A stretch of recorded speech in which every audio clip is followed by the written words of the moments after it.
to Prokudar-ji. Now in this video we are going to start a new subject, database management system. But database management system और SQL सीखने से पहले I thought कि आपको DBMS का जो core concept है डेटाबेस उसके बारे में आपको नॉलेज होना चाहिए. सो ये वीडियो फुल्ली डिपेंड है डेटाबेस क्या होते हैं एंड क्यों अपन को उनका यूज़ कैसे.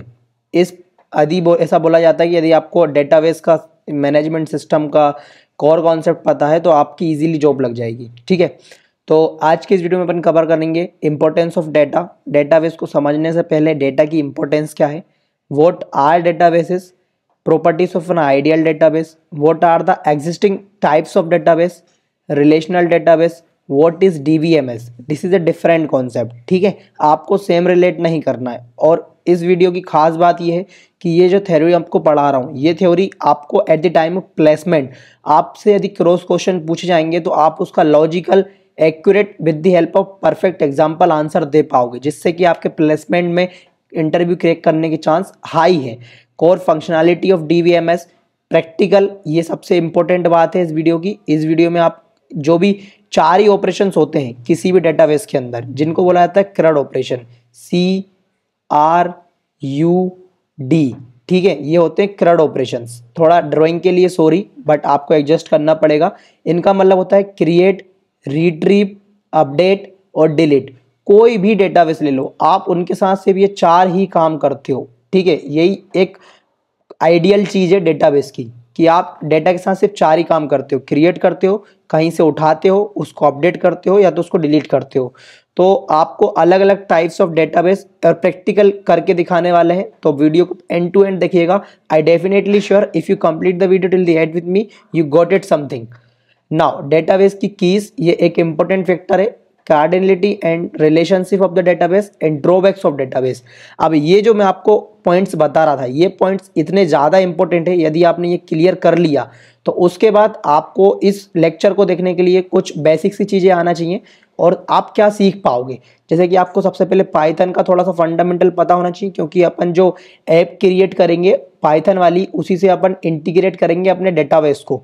ठीक है, आपको डेटाबेस का नॉलेज तो इस वीडियो से मिल ही जाएगा. अब after the database knowledge you are able to put your logic on your data. ठीक है, आप इसके बाद अपना लॉजिक पुट करोगे आपके डेटाबेस पे कि कितनी रो होनी चाहिए, कितनी टेबल्स होनी चाहिए, कौन कौन सा डाटा आपके लिए इंपॉर्टेंट है, कौन सी प्राइमरी के बनना चाहिए. और इतना सब कुछ सीखने के बाद आपको जब डेटाबेस से कम्युनिकेट करना पड़ेगा तो आपको सीखनी होगी एसक्यूएल. क्या एसक्यूएल क्या होता है? ये स्ट्रक्चर क्वेरी लैंग्वेज, इसको इंडस्ट्री में सीक्वल भी बोला जाता है. तो इसको सीखने से पहले ये एक कोर टेक्नोलॉजी है, एक कोर प्रोग्रामिंग लैंग्वेज है डेटाबेस से रनिंग कम्युनिकेट करने के लिए.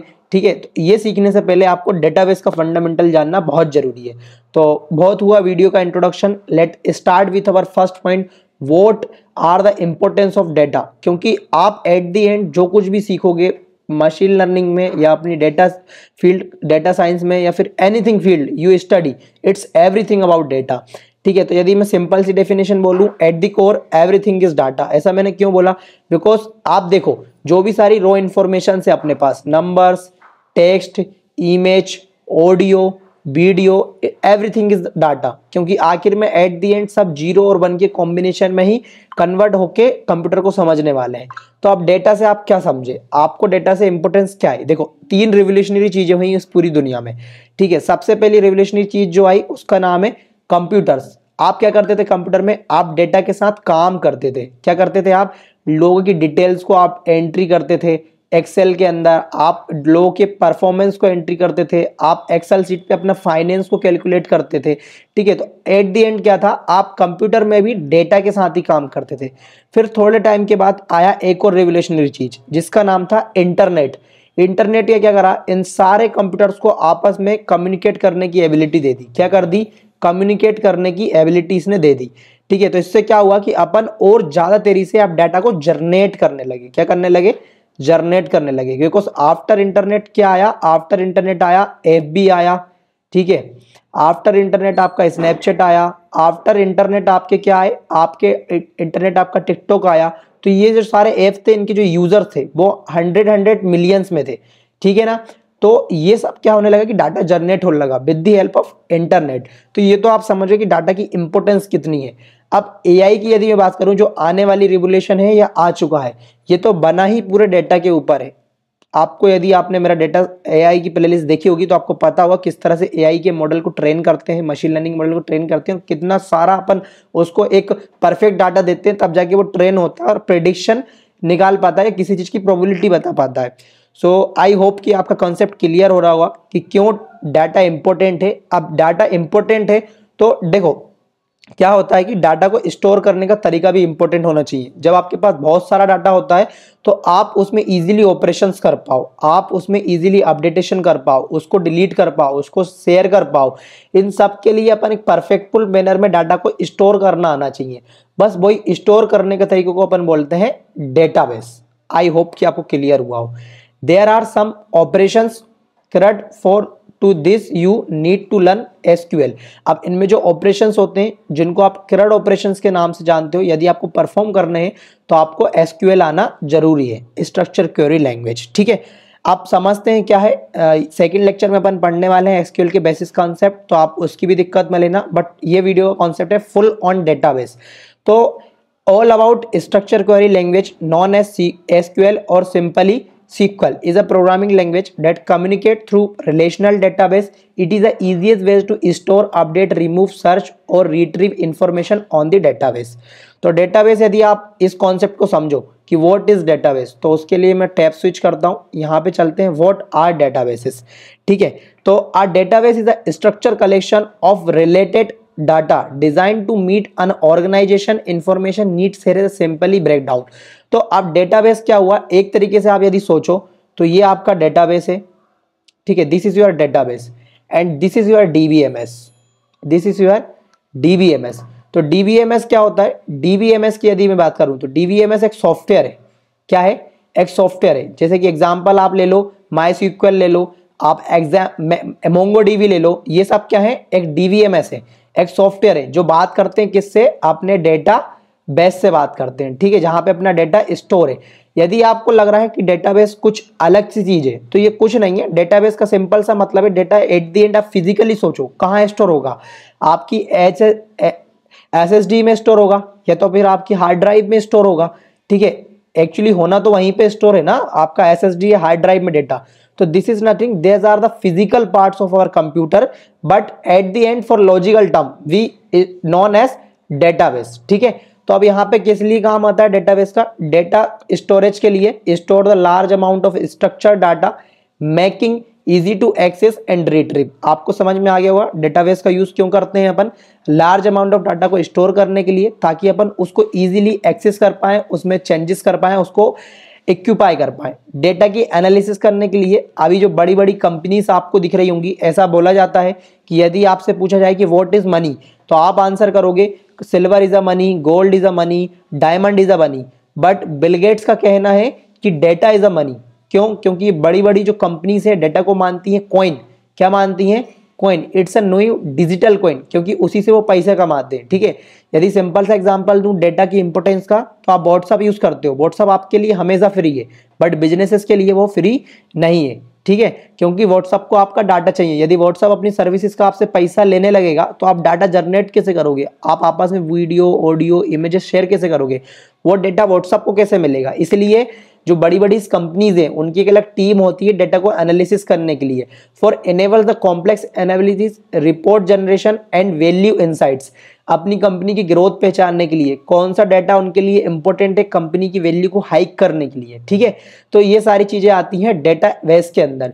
रिकॉर्ड कीपिंग, ऑब्वियसली यदि आप सोचो आपके पास इतना सारा डाटा है, यदि आप उसको रिकॉर्ड से नहीं रखोगे तो क्या होने वाला है कि आपको बहुत सारे ट्रबल्स झेलने पड़ सकते हैं। ठीक है, क्योंकि कई लोगों का तो ऑनलाइन सारी डिटेल्स पड़ी हैं। यदि मैं आपकी बोलूं, आपकी बैंकिंग डिटेल, आपका आईडी, आपका पैन कार्ड, आपके डिजी लॉकर्स में आपके डॉक्यूमेंट्स, सब कुछ ऑनलाइन है। ठीक है, आपकी इंफॉर्मेशन ऑनलाइन है। यदि वो डेटाबेस में सही से स्टोर नहीं होगे, आप उसको 24/7 एक्सेस नहीं कर पाओगे, तो ये डेटाबेस की गुड क्वालिटी नहीं है।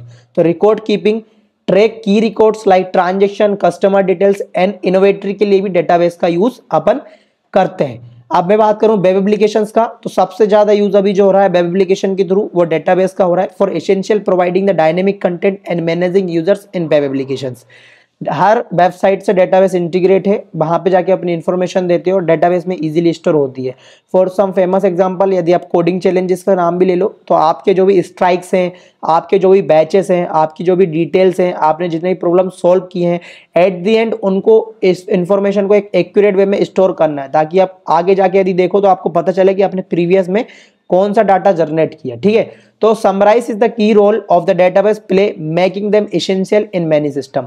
ठीक है, डेटाबेस का की रोल क्या है? Essential many system. ठीक है, बहुत सारे सिस्टम को एसेंशियल करना, बहुत इजीली यूज करना, डाटा को स्टोर करना, तो ये कुछ की रोल्स होते हैं डेटाबेस के। तो आई होप का आपका डेटाबेस का कॉन्सेप्ट क्लियर हुआ होगा। अब मैं बात करता हूँ प्रॉपर्टी की, ये सबसे इंपॉर्टेंट चीज है। डेटाबेस तो आपने समझ लिया क्या होता है, बट एक अच्छे डेटाबेस की कुछ प्रॉपर्टीज क्या होती है। सबसे पहली प्रॉपर्टी है integrity. Ensure the accuracy and consistency of data over it's life cycle, protecting it from corruptions on invalid updates. तो आप इंटीग्रिटी से आप क्या समझे? इंटीग्रिटी का सिंपल सा मतलब है, इंटीग्रिटी का मतलब है एक्यूरेसी प्लस कंसिस्टेंसी। ठीक है, ये इसका मतलब होता है इंटीग्रिटी का। अब एक्यूरेसी से आप क्या समझे कि आपका जो डाटा है वो एक्यूरेट होना चाहिए। ठीक है, ऐसा नहीं है कि आपने स्ट्रिंग का आप स्टोर कर रहे हो, उसी के साथ साथ रैंडमली कहीं सिंबल्स भी ऐड हो गए, कहीं पे नंबर्स ऐड हो गए, तो वो डाटा मीनिंगफुल नहीं होगा। ठीक है, तो accuracy is well important on properties of an ideal database. Consistency का मतलब क्या हुआ कि डाटा नॉट बी चेंज। ठीक है, ऑटोमेटिकली डाटा चेंज नहीं होना चाहिए। यदि मैं आपसे बोलूं कि अपन एक सिंपल सा एक यूआई डिजाइन कर रहे हैं, फॉर्म डिजाइन कर रहे हैं, जिसमें आपको कुछ डिटेल्स आपकी फिल करनी है जो कि मेरे डेटाबेस में जाके स्टोर होने वाली है। ठीक है, ये दो एग्जांपल है। तो यदि मैं यहाँ पे आपका नाम ले रहा हूँ, यहाँ पे मैं आपका आईडी ले रहा हूँ और यहाँ पे मैं आपका पासवर्ड ले रहा हूँ। ठीक है, जीमेल आईडी पासवर्ड। तो यहाँ पे क्या है कि ये जो जीमेल आईडी है वो वैसा कि वैसे ही रहना चाहिए, नाम आपका डेटाबेस में चेंज नहीं होना चाहिए, आपका पासवर्ड चेंज नहीं होना चाहिए। इसका मतलब हुआ नहीं चेंज होने वाली चीज क्या होना चाहिए? कंसिस्टेंट होना चाहिए।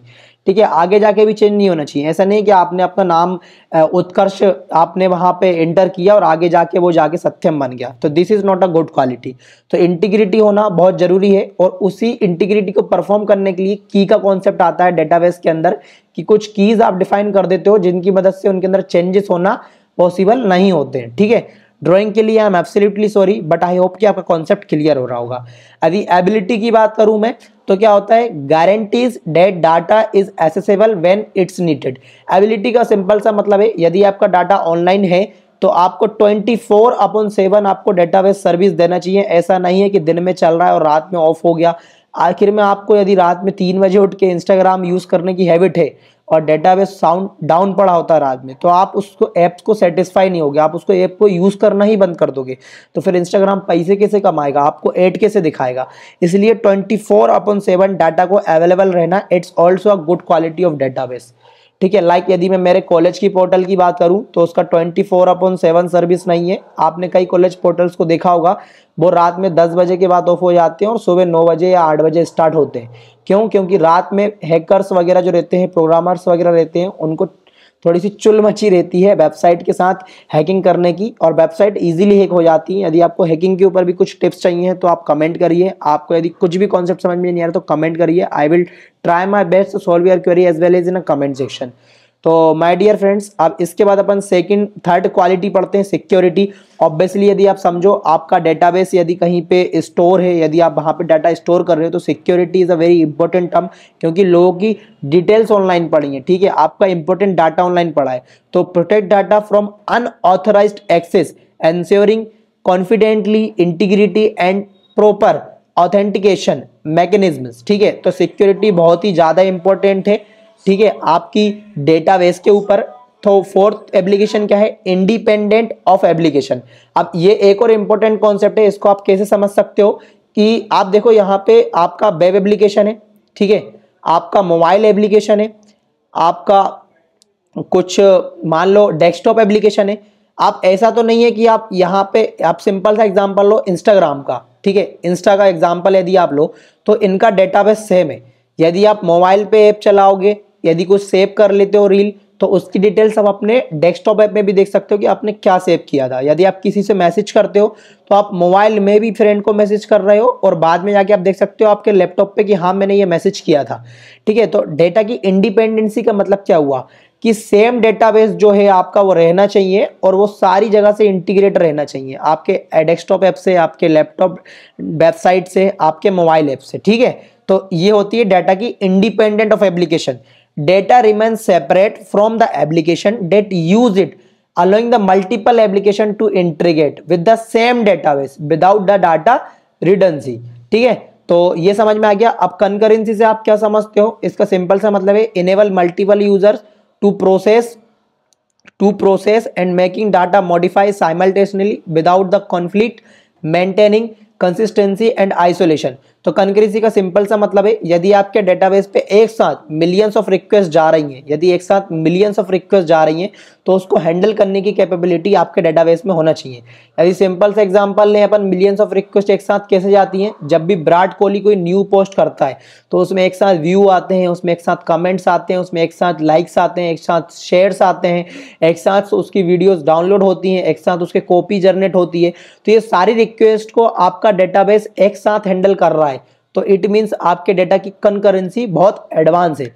तो आई होप कि आप यदि फ्यूचर में डेटाबेस के साथ काम करोगे तो आप इन 5 पॉइंट्स को मद्देनजर रखते हुए काम करोगे ताकि आपकी कंपनी में आप एक एज अ हीरो प्रेजेंट हो, आपको इंपॉर्टेंस ऑफ डेटा पता हो। तो माय डियर फ्रेंड्स, होप कि आपको properties of an ideal database clear हो गया होगा। आप अपन पढ़ते हैं टाइप्स ऑफ डेटाबेस, जो कि एक बहुत ही इंपॉर्टेंट टॉपिक है आपके सब्जेक्ट से रिलेटेड और आपके एग्जाम से रिलेटेड। यदि आप सोच रहे थे कि ये वीडियो एक नॉर्मल वीडियो है तो इट्स योर मिस्टेक। मैं इस वीडियो में आपको A to Z theoretical part cover कर रहा हूं, क्योंकि यदि आपका ये थ्योरी कॉन्सेप्ट क्लियर होगा तो आप इजीली प्रैक्टिकल में भाई भी कहीं भी दिक्कत नहीं आने वाली, वो आपको करके भी दिखाने वाला हूं। तो देखो, डाटा जो है वो बहुत तरीके का होता है। ठीक है, जैसे कि इमेज हो गया, टेक्स्ट हो गया, वीडियो हो गया, नंबर्स हो गए, ठीक है, वोल्टेज हो गया, एवरीथिंग इज डाटा। तो अब डाटा को स्टोर करने का तरीका भी अलग होना चाहिए। तो यदि मैं बात करूं रिलेशनल डाटाबेस, तो क्या होता है, इसको अपन also known as SQL database. This database use the relational model to organise the data into tables with the help of row and column. तो सिंपल सा ये मोस्ट यूजफुल 80% आपका जो डेटाबेस है वो आप इसी में आपको मिलेगा, क्योंकि अधिकतर अपन जो आपका डेटा है वो अपन स्टोर काहे में करते हैं? In the form of tables. Tables के अंदर क्या होता है? टेबल्स के अंदर दो ही चीज होती है, एक तो होती है रो और एक होती है column. This is your column number 1, this is your column number 2, this is your column number 3 and 4 and this is your row. तो इस तरह की डेटाबेस यदि आपको दिख रहा है तो आप उसको बोल सकते हो क्या? SQL database. ठीक है, क्या बोल सकते हो आप इसको? SQL database. और क्या बोल सकते हो? रिलेशनल डेटाबेस, क्योंकि आप इसमें रोज और टेबल के बीच में रिलेशन क्रिएट करते हो। अब रिलेशन का मतलब क्या हुआ? यहाँ पे मान लो सीरियल नंबर है 1, यहाँ पे किसी का नेम है 1, यहाँ पे किसी का एनरोलमेंट है 1, यहाँ पे किसी का पासवर्ड लिखा हुआ 1। ये डेटाबेस किसका है? आपकी कॉलेज में इंटर लॉगिन पेज का ये आपका डेटाबेस है कि इस तरह से डेटाबेस डिजाइन है। ठीक है, तो अब इसमें रिलेशन क्या हो गया? रिलेशन हो गया नाम से एनरोलमेंट का, एनरोलमेंट का पासवर्ड से। ठीक है, यदि मान लो आपका नाम है सुरेश, ठीक है, और आपका एनरोलमेंट नंबर है 47। ठीक है, तो डेटाबेस को पता है यदि सुरेश नाम का कोई बंदा है, उसका एनरोलमेंट नंबर ये है तो उसका पासवर्ड ये है, तो ही उसको डेटाबेस से एक्सेस करने दो, अदरवाइज उसको रिजेक्ट कर दो। तो ये यूनिक आइडेंटिफाई हो गया। तो इस तरह के रिलेशनल डेटाबेस हैं जो कि कई ज्यादा जगह पे यूज होते हैं। आप गूगल फॉर्म की बात ले लो, वहां पे सारा डेटाबेस इस तरह से स्टोर होता है। आप नॉर्मली किसी वेबसाइट पे यदि इंटर करते हो तो इस तरह से डाटा स्टोर होता है। तो आप सीक्वल समझ गए। ठीक है, अब इसके और एक यदि फेमस एग्जांपल बोलूं इन डेटाबेस का, तो फेमस एग्जांपल आपके मैं बता देता हूं। सबसे पहला जो एग्जांपल है वो है ओरेकल। ठीक है, जो कि एक रिलेशनल डेटाबेस के थ्रू आपको बहुत ही परफेक्ट सर्विस प्रोवाइड करता है। मायस्क्ल आपका एक और डेटाबेस है जो कि आपको इस तरह की सर्विसेज प्रोवाइड करता है। ठीक है, जैम एक और डेटाबेस है PHP और पर्ल के द्वारा, जो कि आपको ये वाली सर्विसेज प्रोवाइड करता है। ठीक है, अब कुछ एडवांस डेटाबेस की बात करूं मैं, टाइप्स ऑफ डेटाबेस की, तो वो कुछ इस तरह से है। जैसे कि सेकंड डेटाबेस हो गया NoSQL डेटाबेस, जिसको आप बोलते हो नोट स्ट्रक्चर। ठीक है, इसका फुल फॉर्म होता है नोट स्ट्रक्चर डेटाबेस। तो this database are design to handle large amount of unstructured data और semi structured data such as image, document. ठीक है, तो ये क्या होते हैं? ये डाटा आपके अनस्ट्रक्चर होते हैं, मतलब आपको पता नहीं कि इनमें रिलेशन कैसे एस्टेब्लिश करना है। तो इनके लिए कुछ एडवांस डेटाबेसेस आए जिसका नाम आपने सुना ही होगा, मोंगोडीबी। ये बना ही है नॉन सीक्वल डेटाबेस को मैनेज करने के लिए। अब नॉन स्ट्रक्चर डेटाबेस से आप क्या समझे, मैं आपको सिंपल सा एग्जांपल देना चाहता हूं। यदि मान लो आप सिंपल सा एग्जांपल लो फेसबुक का, ठीक है। अब यहाँ पे आपको सिंपल सा काम करना है, आपको आपका जाके एक कुछ भी पोस्ट करनी है, तो पोस्ट किस अकाउंट से हो रही है, पोस्ट का टाइमिंग क्या है, पोस्ट में कितने लाइक्स आने वाले हैं, पोस्ट में कितने कमेंट्स आने वाले हैं, इमेज कौन सी है, कमेंट्स के अंदर और कौन से कमेंट्स आने वाले हैं, उस कमेंट्स पे कितने लाइक्स आने वाले हैं, वीडियो में कितने शेयर करने वाले हैं, ठीक है, वीडियो में डाउनलोड्स कितने होने वाले हैं, वीडियो में कुछ नेगेटिव कमेंट्स तो नहीं आने वाले हैं, वीडियो में व्यूज टोटल कितने जा सकते हैं, वीडियो का इनसाइट्स कितना है। तो एक सिंपल सी पोस्ट के अंदर, एक नॉन स्ट्रक्चर डाटा के अंदर इतनी सारी चीजें हैं, ये कॉम्प्लेक्स स्ट्रक्चर है। तो इस तरह के डाटा को आप टेबल में कैसे रिप्रेजेंट कर सकते हो, इसके लिए आपको यूज करना पड़ता है मोंगोडीबी या फिर नॉन स्ट्रक्चर डाटा, ठीक है, नो सीक्वल डेटाबेसेस, जो इस तरह के टास्क को ही परफॉर्म करने के लिए बने हैं। तो आई होप कि आपका डेटाबेस के टाइप्स, कोई भी ऐसा नहीं होता कि सारे डेटाबेस एक आइडियल डेटाबेस है, आपकी एप्लीकेशन पर डिपेंड करता है कि आप किस तरह के डेटाबेस को यूज करने वाले हो। कॉलम डेटाबेस की यदि बात करूं तो सिंपल सी चीज है, the database store data in a column rather than row, making them well suited for a data warehousing and analytical application, ठीक है। लाइक एग्जांपल बोलूं, Amazon, Redshift, Google, BigQuery। इसका मतलब होता है कि आपकी जो डेटा है ना, ये जो एक रो एट टेबल के बेसिस में है, कॉलम के बेसिस पे, तो इस डेटा को आप पूरा कॉलम वाइज स्टोर करोगे ताकि आप उसमें इजीली एनालिसिस कर पाओ, ठीक है। क्यों ऐसा करते हैं, ताकि अपन ऑपरेशंस को फास्ट कर पाए। एक तरह का डेटाबेस है जो कि अधिकतर यूज होता है, आपको, आप मान लो आपका मेन डेटाबेस है कंपनी का, आपको उस पर एनालिसिस करना है, तो आप कंपनी के ऑथराइजर्स डायरेक्ट नहीं दोगे कि आपको इस पे जाके एनालिसिस कर लो, इससे तो गड़बड़ी हो सकती है। तो उस डाटा की जो कॉपी बनाते हैं उसको कॉलम डाटा में रिप्रेजेंट करते हैं और उस पर एनालिसिस करते हैं। बिकॉज यदि आप कॉलम में स्टोर कर रहे हो डेटा को, तो आपका जो डेटा है उसमें आप ऑपरेशंस को फास्ट कर सकते हो। लाइक यहाँ पे एज लिखी है, यहाँ पे सबके नेम्स लिखे हुए हैं, ठीक है, इस तरह से एक डाटा डिवाइड हो गया। यहाँ पे सबके पासवर्ड्स लिखे हुए हैं, ठीक है, इस तरह से कॉलम में डाटा स्टोर गया। यहाँ पे सबकी एज लिखी हुई है, ठीक है, यहाँ पे सबके पासवर्ड्स लिखे हुए हैं, यहाँ पे सबकी लोकेशंस लिखी हुई है। तो इससे क्या हुआ, इससे बेनिफिट ये हुआ कि आपने इसका एवरेज निकाल लिया, आपने इसका मीन निकाल लिया, आपने इसकी एक्यूरेसी निकाल ली, आपने इसके एनालिसिस कर ली, आपने इसके टाइप्स निकाल लिए। सब कुछ पॉसिबल हो पाया क्योंकि आपका सेम डेटा एक कॉलम में स्टोर था, तो आपने इजीली इतने परफॉर्मेंस कर लिए। समझ रहे हो, तो ये हो गया कॉलम डाटा। अब कुछ और डेटाबेस होते हैं like graph database. This database are used to store query graph structure such as social network connections recommendation system like Amazon Neptune। एक और डेटाबेस होता है जिसका नाम होता है की वैल्यू डेटाबेस, जिसमें आप करते हो this database store data as collection of key value making them well suited for caching and simple data storage. तो यदि मैं ग्राफ की बात करूं तो सिंपल सा आप एग्जांपल ले लो कि आपने ऐसा कुछ सिस्टम बनाना है कि एक लिंक्डइन है, लिंक्डइन पे आपको म्यूचुअल फ्रेंड का कनेक्शन दिखाना है, तो मेरे कनेक्शंस आपको भी शो हो, तो आपको कुछ ग्राफिकल तरीके से डेटा को स्टोर करना पड़ेगा। ये इसका फ्रेंड है, फिर ये इसका फ्रेंड है, ये इसका फ्रेंड है, ये इसका फ्रेंड है, ये इसका फ्रेंड है, इसको तुम सजेशन दे सकते हो, इससे तुम कनेक्शन बना सकते हो, इसको तुम डाउनलोड करा सकते हो, उसको तुम ये ऑफर कर सकते हो। तो ये जो हायरार्चिकल फॉर्म है, इस तरह के डेटा को स्ट्रक्चर करने के लिए वी यूज ग्राफ डाटाबेस, क्योंकि ये बना ही इसके लिए है कि इस तरह की सिचुएशन को हैंडल कर पाए। की वैल्यू की यदि मैं बात करूं तो बहुत सिंपल है यार, कि आप मान लो ट्विटर पे कुछ जाके पोस्ट करते हो, आप यदि उसमें ट्वीट काउंट्स होते हैं, उसमें उसके फॉलोवर्स काउंट होते हैं, तो क्या होता है कि अब ये स्टोर होता है अरे में। किसमें, अरे में। यदि आप काउंट करते चलो, यदि आप एक के बाद एक सिंपल रिलेशनल डेटाबेस करो, तो आप कैसे काउंट करोगे, एक फॉलोवर बढ़ा, 2 फॉलोवर बढ़ा, 3 फॉलोवर बढ़ा, 4 फॉलोवर बढ़ा। मान लो विराट कोहली के दिन में 1 मिलियन फॉलोवर बढ़ रहे हैं, तो उससे 1 मिलियन टाइम वो ऑपरेशन चढ़ा रहे हो कि उसके कितने फॉलोवर्स बढ़ रहे हैं। अब उसकी जगह पे आप क्या यूज करते हो, उसकी जगह पे यूज कर सकते हो की वैल्यू डेटाबेस। आपने उसकी एक की डिफाइन करी, जैसे ही उसमें एक भी फॉलोवर आया तो आपने इंक्रीमेंट कर दिया डायरेक्ट, कहाँ पे, आपके वैल्यू में, ठीक है। यदि विराट कोहली ने कोई ट्वीट करा तो आपने डायरेक्ट इंक्रीमेंट कर दिया उसके ट्वीट पे, तो इससे क्या हुआ, ऑटोमेटिकली इंक्रीमेंट हो रहा है डेटाबेस के अंदर, आपको कुछ ऑपरेशंस करने की जरूरत नहीं पड़ रही है। तो ये हो गए आपके कुछ types of databases. I hope कि आपको इनका इंपॉर्टेंस समझ में आया होगा, और डेफिनेटली यदि आपने पूरा वीडियो देख रहे हो तो आप इजीली एग्जाम में भी लिख के आओगे और डेफिनेटली आपको नंबर अच्छे मिलने वाले हैं।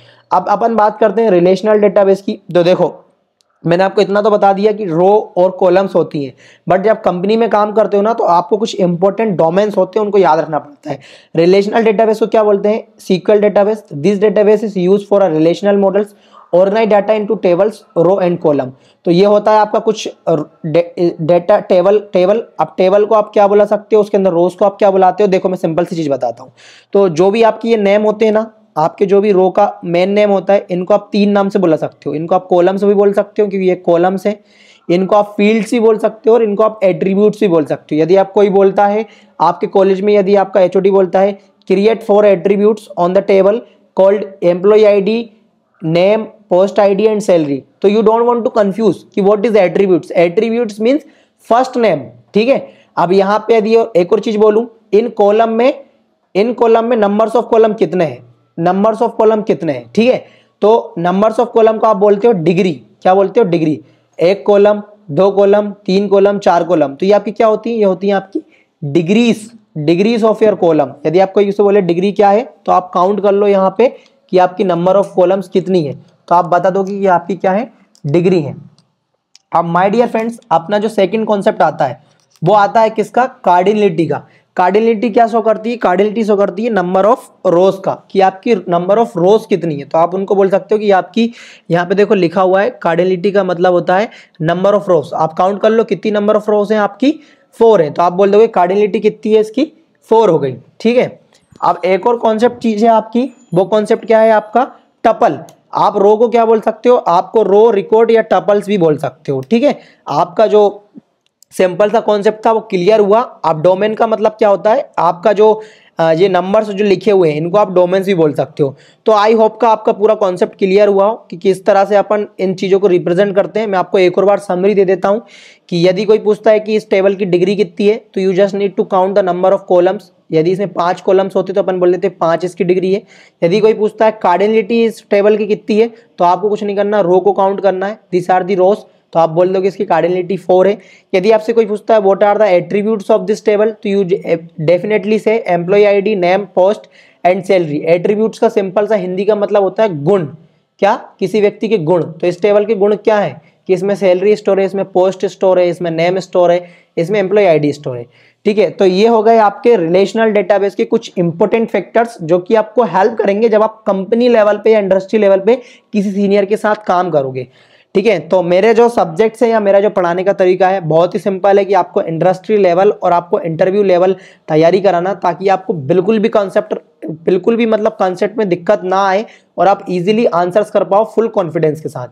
अब आपको एक सिंपल सी चीज समझनी है, अभी तक आपने जो पढ़ा है वो सब डीवी पढ़ा है, डेटाबेस पढ़ा है, बट डीवीएमएस नहीं पढ़ा है, ठीक है। ये एक इंपॉर्टेंट फैक्टर है, इसको समझते हैं कि डेटाबेस मैनेजमेंट सिस्टम, जिसका फुल फॉर्म शॉर्ट फॉर्म होता है DBMS, is a software system that provides the interface and tools needed to store, organize and manage the database. A DVMS act is as an intermediate between the database and the application or the user that access the data and store in the database. तो आप इस example के through easily समझ सकते हो कि DVMS क्या है। ये आपका डेटाबेस है, ये आपका ऐप है, ये आपके यूजर्स हैं, ये आपका वेब एप्लीकेशन है, ठीक है। एक चीज अपन ने क्या समझी आइडियल डेटाबेस में, कि आपका डेटाबेस सेम होना चाहिए, आपके ऐप के लिए भी, आपके वेब एप्लीकेशन के लिए भी और आपके यूजर्स के लिए भी। अब डीवीएमएस का क्या रोल प्ले है, तो आपने डेफिनेशन में पढ़ा डीवीएमएस क्या है? एक सॉफ्टवेयर है, ठीक है। यदि आप ऐसे समझ सकते हो कि ये आपका डेटाबेस है, उसके ऊपर आपका डीवीएमएस रन करता है, ठीक है। डीवीएमएस में आप क्या करते हो? एसक्यूएल को रन करते हो, ठीक है, सॉफ्टवेयर के थ्रू।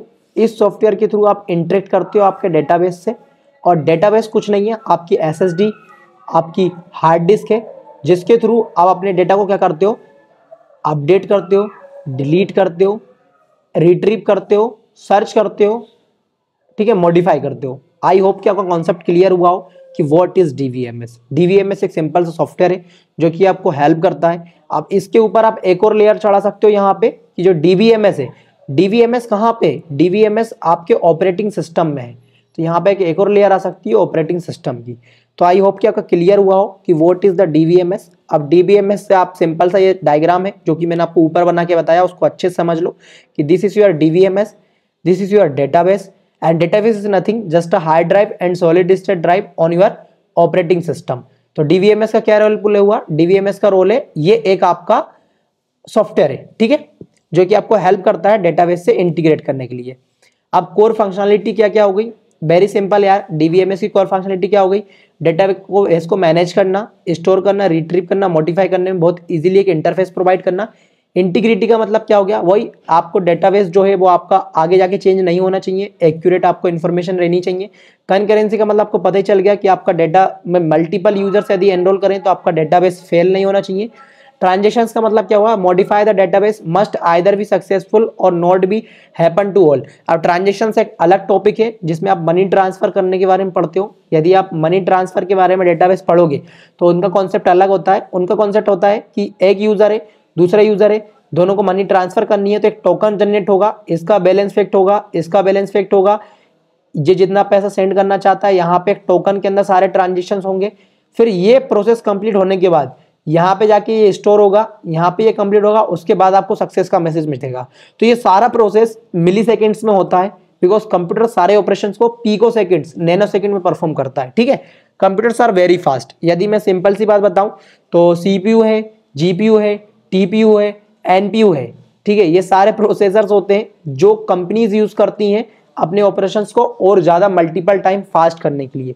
गूगल तो यूज करता है क्वांटम कंप्यूटर्स का, ठीक है, जिनकी क्वांटम टाइम प्रोसेसिंग होती है, ठीक है। तो अब यहाँ पे समझो सिक्योरिटी एक और डेटाबेस डीवीएमएस का एक कोर फंक्शनलिटी हो जाएगी। यूटिलिटी की बात करूँ तो डाटा को इंपोर्ट करना, आप इजीली इंपोर्ट कर सको, आपके पास जितना भी डाटा आया है आप उसको एक्सपोर्ट कर सको, यूजर को आप मैनेज कर सको, जैसे किसी का फीस का इशू है, किसी के नेम अपडेट का इशू है, किसी को पेमेंट का इशू है। बैकअप की यदि बोलूँ तो आप इससे एक सर्विस प्रोवाइड करते हो। यदि आप गूगल की बात करें तो आप देखो कि गूगल जो क्लाउड सर्विसेज देता है तो उसमें वो पैसे चार्ज करता है बैकअप के लिए, ठीक है, और लॉगिंग के लिए, कि आप यूजर को भी एक्सेस कर पाओ कि आपके कुछ डाटा आपके पास हमारे पास क्या है उसके लिए। तो वेरी सिंपल सी कोर फंक्शनलिटी थी, वो मैंने आपको बहुत सिंपल तरीके से क्लियर करी। अब बात आती है प्रैक्टिकल की। तो प्रैक्टिकल करने जा रहे हैं अपन, जो बहुत इंपॉर्टेंट पार्ट था इस वीडियो का। देखो अभी अपन सिंपल ही बात करें तो रिलेशनल डेटाबेस बहुत ज्यादा यूज होता है, जिसके एग्जांपल हो गए Postgre SQL, Oracle database, Microsoft SQL data service, SQL light. तो अपन इसमें नोस्क्यूएल की बात करें तो हो गया मोंगोडीबी, कसांड्रा, कचडीबी, रेडिस, अमेजॉन डायनामोडीबी। बट इसमें अपन यूज करने वाला है जैम का। जैम क्या है, एक फ्री और open source cross platform web server solution है, जिसके थ्रू अपन अपना डेटाबेस क्रिएट करेंगे। इस वीडियो में आपको बताने भी वाला हूं कि अभी मैंने मेरे प्रोकोडर्जी वाली कम्युनिटी में एक सिंपल सा स्ट्रीमलेट से वेब एप्लीकेशन क्रिएट करके उसको डेटाबेस से इंटीग्रेट किया था, जिसका डेमो वीडियो मैंने अपने पर्सनल ग्रुप में भेजा था, तो आप उसमें भी ज्वाइन कर लीजिए, नीचे डिस्क्रिप्शन में लिंक्स हैं। अब सैम्स क्या है, include the database management system as a part of its package. XAMPP software, you just go to your Google Chrome and type XAMPP download, and when you search, so पहली जो link आएगी उसमें आपको जाना है। आप जो भी सिस्टम यूज़ कर रहे हो, विंडोज़, लिनक्स, मैं मैक ओएस यूज़ कर रहा हूँ, आपको जो पहला वाला 64 बिट 150 MB का एक जो फाइल है उसको डाउनलोड करना है। और डाउनलोड प्रोसेस आप सबको आता ही है। इसको डाउनलोड करने के बाद आपको क्या करना है, यदि आप मैक ओएस में हो तो आपको ये वाला सिंबल दिखेगा, ठीक है, मैनेजर ओएक्स। इसमें जाके आपको सर्विसेज ऑन करनी है। कौन कौन सी सर्विसेज, एक डेटाबेस सर्विस और एक अपाचे वेब सर्विस। और यदि आप विंडोज में काम कर रहे हो तो आपको मिलेगा जैम कंट्रोल पैनल, वहां पे जाके आप अपनी सर्विसेज को ऑन करोगे। इतना करने के बाद आप क्या करोगे, आप यहाँ पे एक न्यू टैब पे जाओगे। जैसे सर्विसेज ऑन हो जाएगी तो आप यहाँ पे लिखोगे PHP माई एडमिन, ठीक है। जैसे ही आप ये लिखोगे PHP माई एडमिन तो आपका जो डेटाबेस है, ठीक है, डेटाबेस के लिए जो सॉफ्टवेयर आप यूज करोगे जिसका नाम है DVMS। कौन सा सॉफ्टवेयर है, DVMS is a software that allow you to integrate with database. I hope ये क्लियर हुआ हो। तो आपको कुछ इस तरह का आपका एक पूरा वो लोड होके आ जाएगा। ये आपका PHP एडमिन जो आपका क्या है, DVMS है। अब यहाँ पे मैं सिंपल से आपको बताता हूँ कि 4 ऑपरेशन करके आप डेटाबेस के अंदर क्रिएट, रिट्रीव, डिलीट और अपडेट किस तरह से करते हो, ठीक है। तो आपको सिंपली ब्राउज करना है। यहाँ पे आप न्यू पे क्लिक करोगे, आप एक नया डेटाबेस बना रहे हो। फॉर एग्जांपल यहाँ पे जो डेटाबेस अपन बना रहे हैं, अपन डेटाबेस का नाम देते हैं स्टूडेंट, ठीक है। ये हो गया आपका डेटाबेस का नाम। यहाँ पे क्रिएट कर रहे हो, जैसे ही आप क्रिएट करोगे तो यहाँ पे क्या लिखा रहेगा, यहाँ पे एक सबसे पहले स्टूडेंट नाम की डेटाबेस टेबल क्रिएट हो गया, ठीक है, और उस टेबल के अंदर अभी कुछ भी है नहीं है, तो आपको यहाँ पे टेबल क्रिएट करनी पड़ेगी। तो टेबल के अंदर मैं यहाँ पे बोल लेता हूँ मुझे 3 चीज़ें चाहिए स्टूडेंट की। क्या क्या चाहिए वो मुझे डिफाइन करना पड़ेगा। जैसे टेबल का नाम यहाँ पे स्टूडेंट के बाद यहाँ पे हो जाता है डिटेल्स, ठीक है, डिटेल्स, ये मैंने क्रिएट किया, ठीक है। तो अब यहाँ पे मुझे क्या चाहिए, मुझे स्टूडेंट का आईडी चाहिए, STU जिसको मैं बोल सकता हूँ। आईडी को अपन इंट में रख रहे हैं बिकॉज अपन को वो नंबर में रहेगा। टाइप भी डिसाइड करना पड़ेगा यहाँ पे। फिर अपन उसका नेम कर रहे हैं, नेम का टाइप अपन वेरकेर रखेंगे। वेरकेर का मतलब है इंटीजर, या वेरकेर का मतलब है इंटीजर प्लस स्ट्रिंग, तो यहाँ पे स्ट्रिंग फॉर्मेट में आ जाएगा। ईमेल यदि अपन रखते हैं तो ईमेल का टाइप भी अपन वेरकेर रख देंगे, ठीक है। तो जैसे ही आप इतना सब कुछ करने के बाद आप यहाँ पे गो पे क्लिक करोगे, ठीक है, तो क्या होगा, जैसे ही आप सेव करोगे तो यहाँ पे लिखा आ जाएगा please enter the valid length. अच्छा एक मिनट, आपको यहाँ पे लेंथ भी डिफाइन करनी पड़ेगी। जैसे वेरकेर है तो वेरकेर की मैक्सिमम लेंथ होती है 255, ठीक है। जैसे ही आप ये डिफाइन करोगे तो आपका जो रिक्वेस्ट है वो हो जाएगा, और यहाँ पे डिटेल्स नाम का एक नया टेबल बनेगा जिसके अंदर टेबल्स डिसाइड हो जाएगी, ठीक है। तो ये हो गया आपका कंप्लीट। अब मैं आपको इसमें क्रिएट करके बताने वाला हूँ कि किस तरह से। अब यदि आप स्ट्रक्चर को देखो तो यहाँ पे स्टूडेंट का नेम, स्टूडेंट का STU ID और ईमेल ऐसे करके एक टेबल में क्रिएट हो गई अपनी क्या कॉलम्स, ठीक है। अब इसमें इंसर्ट करना है आपको डिटेल्स। सबसे पहले मैं आपको क्या कर रहा हूँ, क्रिएट करके बता रहा हूँ। आपने क्रिएट कर लिया है, आपको इंसर्ट करना है। क्या करना है, डिटेल्स इंसर्ट करनी है। मान लो मैं यहाँ पे एक यूजर ID है उसकी 1, ठीक है, स्टूडेंट ID है 1, और यहाँ पे जो स्टूडेंट का नाम है वो है सत्यम, एंड उसकी जो ईमेल ID वो है satyam@gmail.com। तो जैसे ही मैं इसको गो करूंगा तो आपने आपका पहला ऑपरेशन कर लिया। आपने अपने डेटाबेस के स्ट्रक्चर में जाके आप देखोगे तो आपको यहाँ पे ब्राउज जैसे ही आप करोगे तो आपको एक डिटेल्स शो होगी जो कि आपने अभी हाल आपने डेटाबेस में क्रिएट करी, ठीक है। आपने पहला ऑपरेशन कंप्लीट किया। अपन सेकंड ऑपरेशन देखते हैं इसको अपडेट करने का, किस तरह से अपन इसको अपडेट कर सकते हैं। तो आपको अपडेट करने के लिए कीज पढ़ना पड़ेगा जो कि अपना नेक्स्ट टॉपिक है। तो अपडेट करने से पहले मैं इसको थोड़ा सा आपको प्रिविलेज करके इसको की बनाता हूँ, ठीक है। सबसे पहले तो इसके स्ट्रक्चर में जाके इसको अपन किसको चेंज करते हैं, मान लो अपन को किसी की ईमेल ID चेंज करनी है, तो मैं इसको चेंज करने के लिए इसको की बना देता हूँ ऑटो इंक्रीमेंट। इसको बंद करते हैं, ऑटो इंक्रीमेंट, यहाँ पे सेव, और यहाँ पे इसको मोर पे जाके अपन इसको प्राइमरी की असाइन करते हैं, ठीक है, like this, and this is where come your primary key, ठीक है। तो अब मैं आपको अपडेट करके बताने वाला हूँ आपके डेटाबेस के अंदर कि आप किस तरह से चीज़ों को अपडेट कर सकते हो, ठीक है। तो जैसे ही आप ब्राउज पे करोगे ये आपकी डिटेल से होने वाली यहाँ पे जो आपने फिल करी थी लाइक दिस, ठीक है। आप यहाँ पे एडिट कर सकते हो। आप क्या एडिट कर सकते हो, यहाँ पे आप इसका Gmail एडिट कर सकते हो। मान लो यहाँ पे कुछ नंबर्स थे 30, ठीक है। तो आप जैसे ये डन करोगे तो आप जाके देखो यहाँ पे अपडेट भी कर दिया आपने, आपकी डिटेल्स को अपडेट कर दिया। अब इसको डिलीट करना है, सिंपली आप डिलीट कर सकते हो यहाँ से, जहाँ आपने इंसर्ट किया था आपने डिलीट कर दिया। अब बात आती है रिट्रीव की, तो मैं यहाँ पे फटाक से न्यू यूजर को लॉगिन करा देता हूँ। मान लो स्टूडेंट ID है 2, यहाँ पे जो स्टूडेंट का नेम है वो है गोलू, और यहाँ पे जो उसकी ईमेल ID वो है golu@gmail.com, ठीक है। ये मैंने नया क्रिएट किया। जैसे ही मैं क्रिएट करूंगा तो अगेन डेटाबेस में जाके देखोगे तो यहाँ पे एंट्री हो जाएगी। आप कैसे सर्च कर सकते हो, यहाँ पे आप सर्च कर सकते हो कि गोलू नाम का कोई यूजर है। तो जैसे ही आप सर्च करोगे यहाँ पे फाइंड रोज फाइंड कॉलम, यहाँ सर्च पे जाके आप सर्च कर सकते हो। लाइक आपको नेम सर्च करना है कि देयर इज एन गोलू, तो जैसे ही आप सर्च करोगे तो आपको बता देगा कि हाँ आपके डेटाबेस में गोलू नाम का कोई यूजर प्रेजेंट है।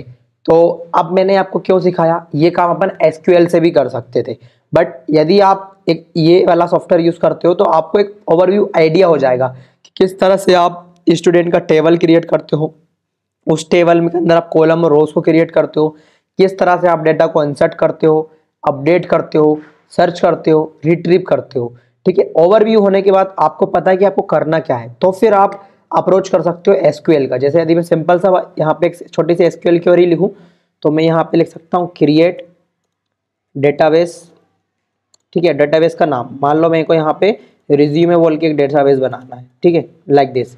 और जैसे ही मैं यहाँ पे कंट्रोल एंटर दबाऊंगा तो एक नया डेटाबेस क्रिएट हो जाएगा रिज्यूमे बोल के। So I use SQL for this approach. So इतना होने के बाद आपको जब डेटाबेस आप क्रिएट कर लोगे, ठीक है, तो आपको एसक्यूएल सीखना है, तो अपन नेक्स्ट वाली फील्ड में करने वाले हैं। काफ़ी सारी एसक्यूएल की क्वेरीज है जो अपन चला के इससे पूरे डेटाबेस को कंट्रोल कर सकते हैं। आप इतना करने के बाद अपन स्विच करते हैं अपने वन नोट पे, जहाँ पे अपन पढ़ने वाले हैं अपनी आगे की चीज़ें।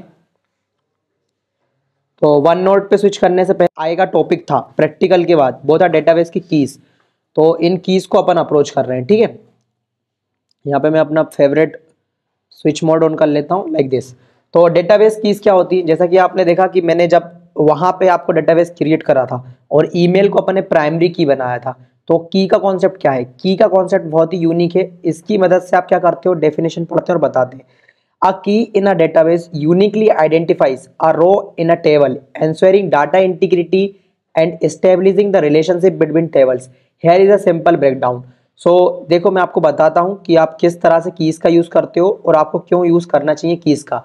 तो कीज़ की वजह से आपके डाटा में इंटीग्रिटी आती है। अब इंटीग्रिटी का मतलब मैंने आपको पहले ही बता दिया था कि इंटीग्रिटी का मतलब होता है कंसिस्टेंसी और एक्यूरेसी, ठीक है। तो इसके वजह से आप क्या कर सकते हो, आप प्राइमरी की डिफाइन कर सकते हो कि आपको कौन कौन से चेंजेस करने के लिए। आप एक नॉर्मल सी बात बताओ, यदि आप किसी का नाम गलत हो गया तो आप चेंज कर सकते हो, ठीक है। ईमेल गलत हो गई तो आप चेंज कर सकते हो, बट स्टूडेंट आईडी कभी गलत नहीं हो सकती है, ठीक है। वो तो एक ही बार इंसर्ट होगी और परमानेंट डेटाबेस में स्टोर रहेगी। तो this is the simple example. अब यहाँ पे टाइप्स ऑफ कीज हैं, सुपर की है, कैंडिडेट की है, प्राइमरी की है, अल्टरनेटिव की है, कंपोजिट की है और फॉर्जन की है। तो एक एक करके सबको डिस्कस करते हैं। सुपर की क्या होता है, a combination of one or more columns that uniquely identifies any row, ठीक है, डिफाइन, ठीक है, ID name in a student table. तो सुपर की का मतलब क्या होता है, कॉम्बिनेशन ऑफ वन और मोर की। यदि अपन को पता है कि अपन कॉम्बिनेशन बना के भी कीज को क्रिएट कर सकते हैं, लाइक कैसे, आईडी एंड स्टूडेंट नेम, ये दोनों एक ही पर्सन की बात हो रही है, ठीक है। आईडी वन है, स्टूडेंट नेम सुमित है। तो इसके बाद क्या होगा कि आप इन दोनों के कॉम्बिनेशन के आईडी प्लस सुपर की, आईडी प्लस नेम, तो आप इससे क्या क्रिएट कर सकते हो, सुपर की कर सकते हो create. So this is the basic example. आप कैंडिडेट क्या है, आप minimal super key with no redundant attributes like email ID, email such as uniquely identified row. तो यहाँ पे आपको कॉम्बिनेशन क्रिएट करने की जरूरत पड़ेगी नहीं, तो आप उसको कैंडिडेट की बोल दोगे। लाइक किस तरह की, आईडी, आईडी से आप पता कर सकते हो कि इस बंदे की ईमेल क्या है, ठीक है। तो आप आईडी को कैंडिडेट की भी बना सकते हो। आई होप कि थोड़ा कंफ्यूजिंग है, बट इतना भी नहीं। आप एक से दो बार वीडियोस को देखोगे, थोड़े से ब्लॉग्स को पढ़ोगे तो डेफिनेटली क्लियर होने वाला है। प्राइमरी की, या आप इसका यूज कब करोगे, a key unique for each row, there can be only one per table and example can't be null. Primary का कॉन्सेप्ट क्या हुआ कि ये नल नहीं होगा। सबसे पहले तो इसमें कुछ ना कुछ वैल्यूज असाइन होना चाहिए क्योंकि वो मैन की है, ठीक है। और ये यूनिक होना चाहिए, यूनिक होना चाहिए सेकेंड थिंग। तो अब नल और यूनिक, यदि स्टूडेंट टेबल की बात करूं तो स्टूडेंट की आईडी, ऐसा नहीं होता है कि किसी भी स्टूडेंट का एनरोलमेंट नहीं है, ठीक है। एनरोलमेंट तो सभी का होगा और हर स्टूडेंट एक यूनिक आइडेंटिटी है क्योंकि उसकी डिटेल्स अलग है, उसकी ब्रांच अलग है, उसका कोर्स अलग है, ठीक है। तो अपन स्टूडेंट आईडी को प्राइमरी की बना सकते हैं, ठीक है। अब यहाँ पे बात करें अपन अल्टरनेटिव की, तो अल्टरनेट की क्या होता है, a candidate key not chosen as the primary key, example ID is the primary key, email is the alternative key. तो अल्टरनेटिव की का अपन कब यूज करते हैं, जब अपन को प्राइमरी की के द्वारा कुछ यूज करना हो, ठीक है। प्राइमरी की जगह पे अपन अल्टरनेटिव की भी यूज कर सकते हैं। अल्टरनेट का मतलब क्या होता है, ये नहीं तो ये सही, ये नहीं तो ये सही, इसका मतलब होता है अल्टरनेट। सो अल्टरनेट की में आप क्या रख सकते हो, आप रख सकते हो स्टूडेंट की ईमेल को, बिकॉज हर स्टूडेंट की ईमेल डिफरेंट होने वाली है, यूनिक होने वाली है। सो आई होप कि ये भी आपको क्लियर हुआ हो। अब कंपोजिट की का मतलब क्या होता है, आप प्राइमरी की मेड अप ऑफ टू और मोर एट्रीब्यूट्स, एग्जाम्पल ऑर्डर आईडी और product ID together uniquely identified on a order item. अब कंपोजिट का मतलब क्या होता है, जो दो से ज्यादा एट्रीब्यूट को कंपोजिट, कंपोजिट का मतलब समझ रहे हो ना आप, ऐड करना। अब इसमें कैसा रिलेशन होता है, मान लो आपके पास एक आप वेबसाइट चला रहे हो जिसमें आपके ऑनलाइन ऑर्डर्स आ रहे हैं, ठीक है। आपके प्रोडक्ट्स कुछ इस तरह से शो हो रहे हैं, हर प्रोडक्ट की कुछ ना कुछ आईडी है और जो भी कुछ यूजर्स वहां पे खरीद रहे हैं, ठीक है, तो उस ऑर्डर की भी आईडी होनी चाहिए। आप ऑर्डर, यहाँ पे यूजर है, यूजर ने क्या करा, ऑर्डर करा, उस ऑर्डर को क्या प्रोडक्ट ऑर्डर करा, तो दोनों की आईडी जनरेट हुई, ठीक है। अब थोड़ा वियर्ड नहीं लगेगा ऐसा सोच के कि मान लो आपका प्रोडक्ट की आईडी तो है, जनरेट हो गई, बट ऑर्डर आईडी नहीं है, तो आप किसको कौन सा प्रोडक्ट असाइन करोगे, बहुत कंफ्यूजिंग हो जाएगा। तो उस जगह पे आप डेटाबेस पे यूज करते हो कंपोजिट की। फॉर्जन की का मतलब क्या होता है, a key from one table that link to the primary key of another table to create the relationship.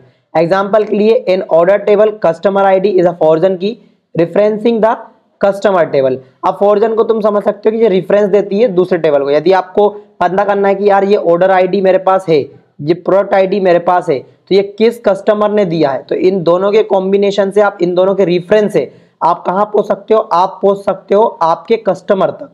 So this is the basic example of keys. आप इनको ज्यादा डिटेल में इसलिए थ्योरेटिकल नहीं पढ़ना चाहिए बिकॉज प्रैक्टिकल करने में आपको समझ में आएगा, और जब भी आप डिजाइन करोगे डेटाबेस तो आपको इन कीज का कॉन्सेप्ट पता होना चाहिए।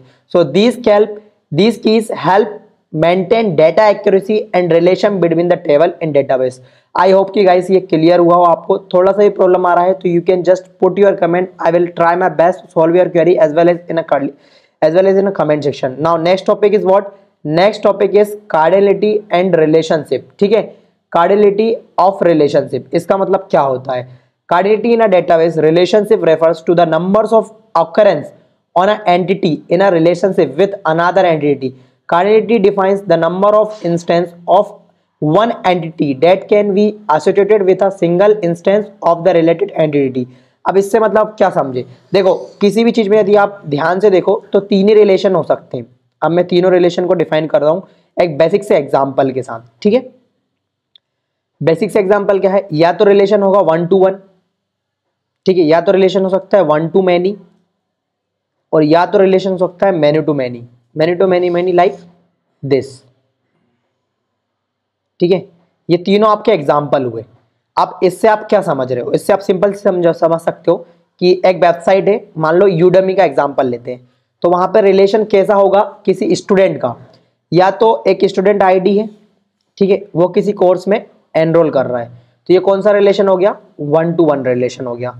1 to many भी डिफाइन कर सकते हैं, एक ही बच्चा काफी सारे कोर्स में, या वेब डेवलपमेंट का कोर्स भी कर सकता है, वो एआई का कोर्स भी कर सकता है, तो ये रिलेशन कैसा हो गया, मैनी टू मैनी हो गया। ठीक है, 1 to many हो गया। और यहाँ पे एक और रिलेशन शो कर सकते हो कि एक ही स्टूडेंट की जगह कई सारे स्टूडेंट हो सकते हैं जो कि कई सारे टीचर्स के कोर्सेज में एनरोल कर रहे हैं। ठीक है, तो ये रिलेशन जो हो गया क्या हो गया, मैनी टू मैनी। तो अब यहां से आप इससे क्या समझे, आप इससे ये समझे कि रिलेशन जो होते हैं डेटाबेस के अंदर उनको आप डिफाइन कर सकते हो इन 3 टर्म से।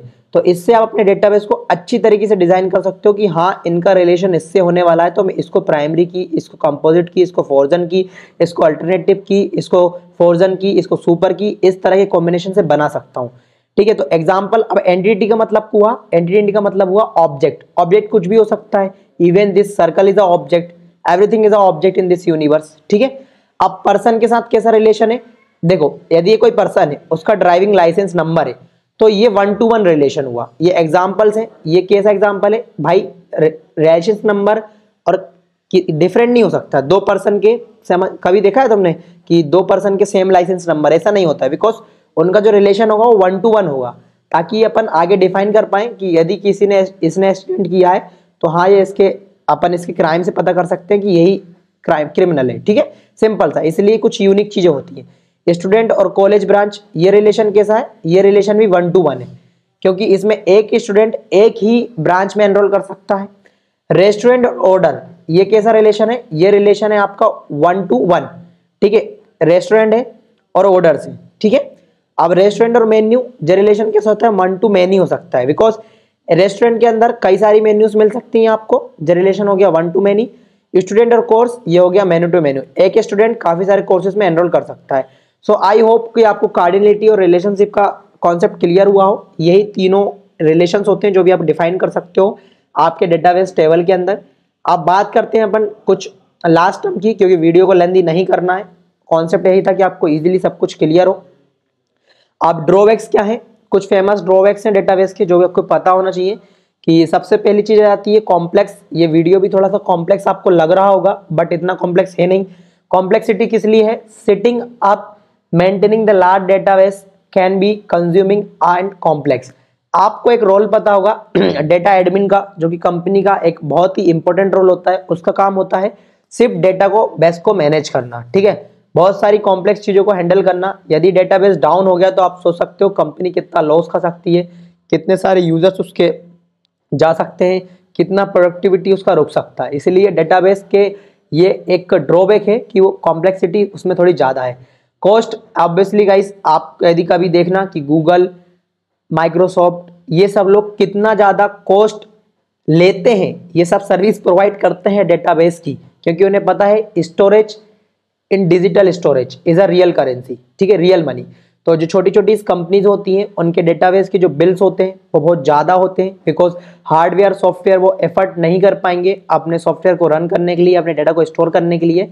तो ये एक कॉस्ट अपना सेकेंड ड्रॉबैक है डेटाबेस का, ठीक है। Scalability, like managing large growing database can use performance and scalability issues, ये एक मोर इम्पोर्टेंट ड्रॉबैक है जिसका आपको यूज करके समझना होगा कि यदि आपका डेटाबेस स्केलेबल नहीं है हजारों लाखों यूजर्स के लिए, तो वो किसी एक आइडियल डेटाबेस की कैटेगरी में नहीं आएगा।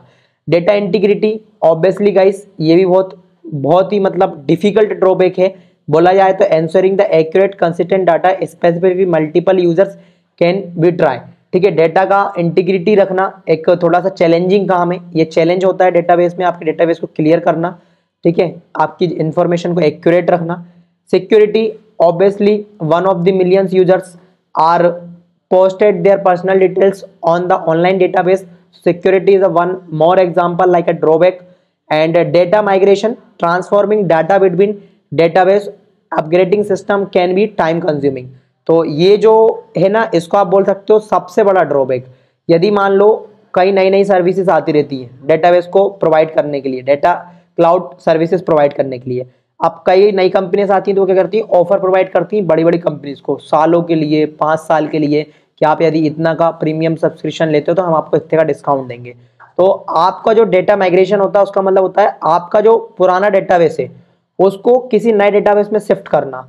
तो ये बहुत चैलेंजिंग काम होता है, क्योंकि इसमें आपको बहुत सारी चीज़ों का ध्यान रखना पड़ता है, data loss, data integrity, scalability, security, obviously cost.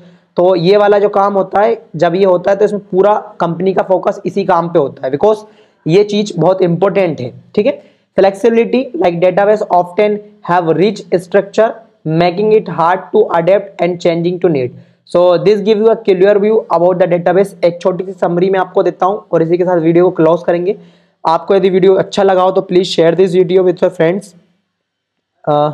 Now my dear friends, अपन ने सबसे पहले इस वीडियो में मैं बात करूं, अपन ने इंपॉर्टेंस ऑफ डेटाबेस पढ़ा बड़ी डिटेल में, डेटाबेस क्या होता है, प्रॉपर्टीज ऑफ डेटाबेस पढ़ा, टाइप्स ऑफ डेटाबेसेस पढ़े, रिलेशनल डेटाबेस में किस चीज़ों को एज अ इंडस्ट्री लेवल क्या बोला जाता है, what is DBMS, core functionality of DBMS. Practical तो अपन ने बहुत ही प्यार से किया, बहुत ही सिंपल किया है। अब नेक्स्ट वीडियो में अपन एसक्यूएल को स्टार्ट करेंगे। डेफिनेटली आप बेफिक्र रहें, आपको इस चैनल पे एंड टू एंड चीज़ें मिलेंगी विथ स्पेसिफिक नीड्स, ठीक है। डेटा बेस की कीज पढ़ी अपन ने, कीज को थोड़ा आपको समझ में दिक्कत आ रही होगी, बट आप एक दो बार देखोगे तो क्लियर हो जाएगा।